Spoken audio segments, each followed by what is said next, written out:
शनिवार व्रत कथा। किसी समय सूर्य, मंगल, चंद्रमा, बृहस्पति, शुक्र, शनि, राहु और केतु, इन 9 ग्रहों में इस बात का परस्पर विवाद हुआ कि हम में से बड़ा कौन है। आपस में सभी अपने को बड़ा मानते, इस कारण कोई निश्चय न हो सका। तो सब इंद्र के पास गए और कहने लगे कि आप देवताओं के राजा बनाए गए हैं, अतः इस बात का निर्णय दीजिए कि हमसे कौन बड़ा है। उनकी ऐसी बात सुन इंद्र घबरा गए और विचार करने लगे कि अब मैं क्या करूं, किसे छोटा कहूं और किसे बड़ा। ऐसा विचार कर तथा अपने को आपत्ति से बचने के लिए उन्होंने उन ग्रहों को पृथ्वी के राजा विक्रमादित्य के पास भेज दिया और कहा कि आप लोग उन्हीं के पास जाइए, वे ही आपका निर्णय करेंगे। इंद्र द्वारा प्रेषित वे सब देवता पृथ्वी के राजा विक्रमादित्य के पास गए और अपने प्रश्न को उनके सम्मुख रखा। राजा विक्रमादित्य भी बड़ी चिंता में पड़े कि मैं किसे छोटा तथा किसे बड़ा बताऊं। जिससे ही छोटा बताऊंगा वही नाराज होगा।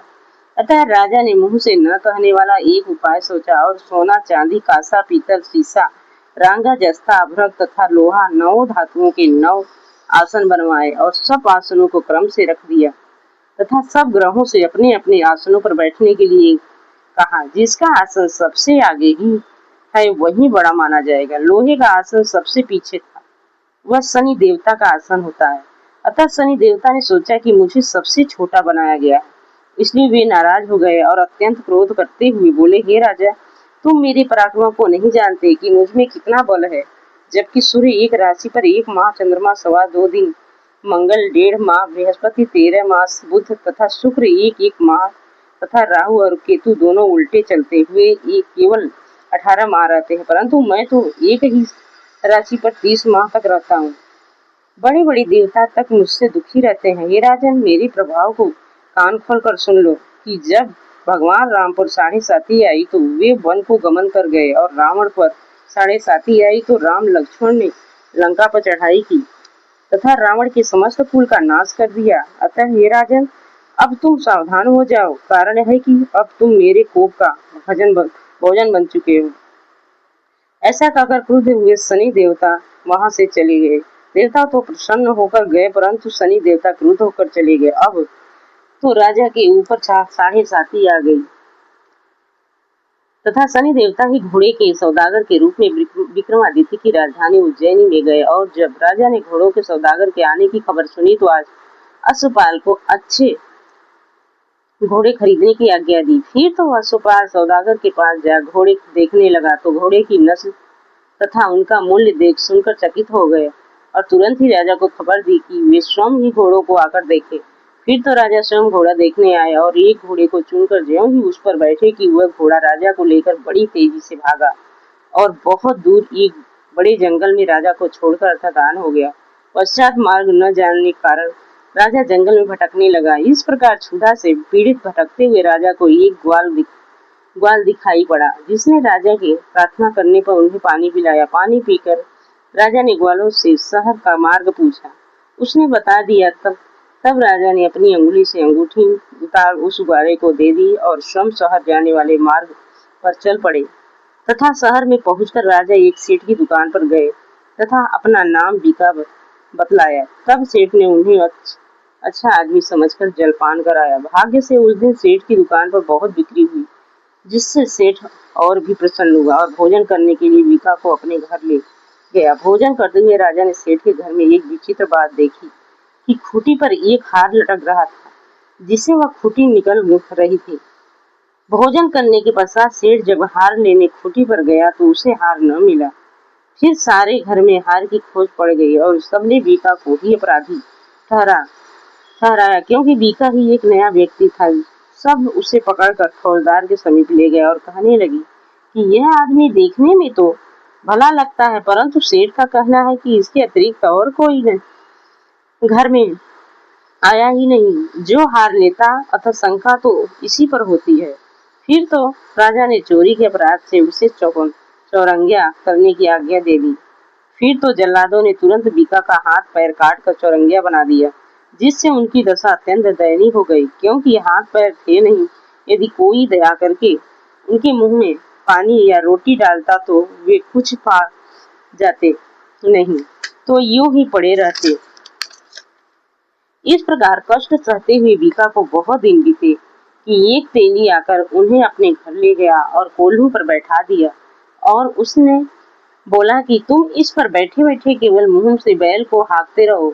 इस प्रकार बीका का काफी समय व्यतीत हो गया। एक दिन बीका बहुत प्रसन्न हुआ तो वर्षा ऋतु के समय रात में सुंदर गाना गाने लगा, जिससे सुन उस नगरी की राजकुमारी अति प्रसन्न हुई और दासी को इस बात का पता लगाने को भेजा कि इतना सुंदर गाना कौन गा रहा है। दासी घूमते घूमते तेली के घर में गई और वहां उसने देखा कि चौरंगिया गाना गा रहा है। दासी ने आकर राजकुमारी से बताया कि तेली के घर में जो चौरंगिया रहता है वही इतना सुंदर गाना गा रहा है।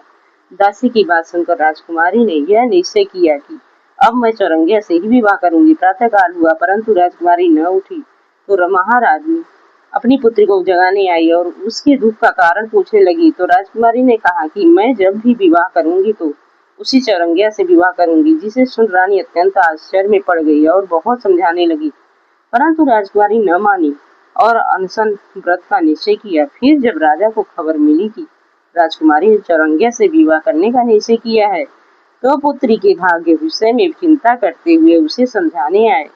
राजा बोले, पुत्री, यह तुमने नादानी का हठ क्यों किया है?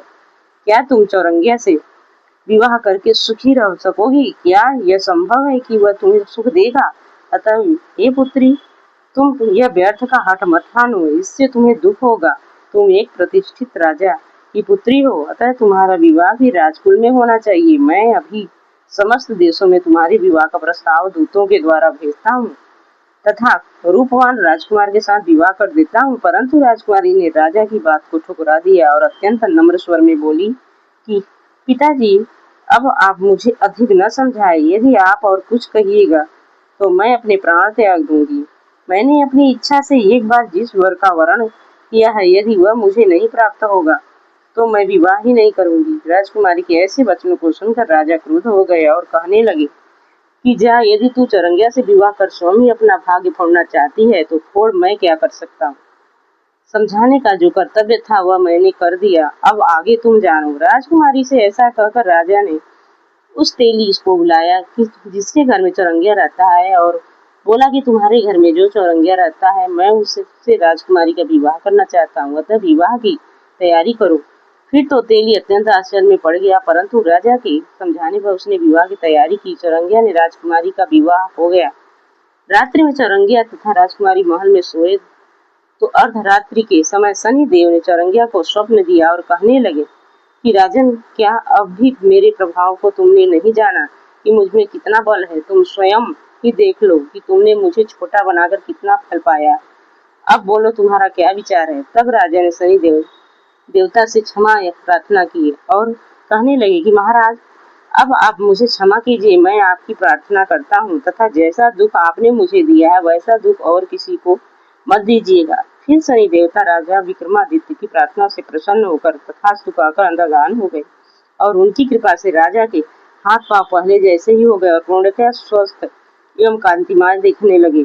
फिर तो जब राजकुमारी की आंखें खुली और उसने विक्रमादित्य को देखा, खूब स्वस्थ तथा सुंदर पाया, तो बड़ी प्रसन्न हुई और आश्चर्य करती हुई पूछने लगी। राजा ने सारा वृत्तांत कह सुनाया। यह वृत्तांत सुन सब लोग राजा विक्रमादित्य की तथा राजकुमारी की खूब प्रशंसा की और आदर करने लगे। सेठ को यह बात मालूम हुई तो वह आया और उनके चरणों पर गिर कर क्षमा मांगने लगा था। बोला, महाराज, आप मेरे अपराध को क्षमा कीजिए, मुझ पर दया कीजिए तथा मेरे यहाँ चलकर प्रीतिपूर्वक भोजन कीजिए। ऐसा कह वह राजा को लिवाकर अपने घर गया तथा अनेक प्रकार के सुमधुर मिष्ठान तथा व्यंजन बनवाया और उच्च आसन दे भोजन कराया। उसी समय राजा ने एक आश्चर्य की बात देखी कि जो फूटी हार निगल गई थी वह पुनः उगल रही थी, जिसे राजा ने सबको दिखाया और कहा कि आप देख लीजिए, पहले मेरे ऊपर शनि देवता का प्रकोप था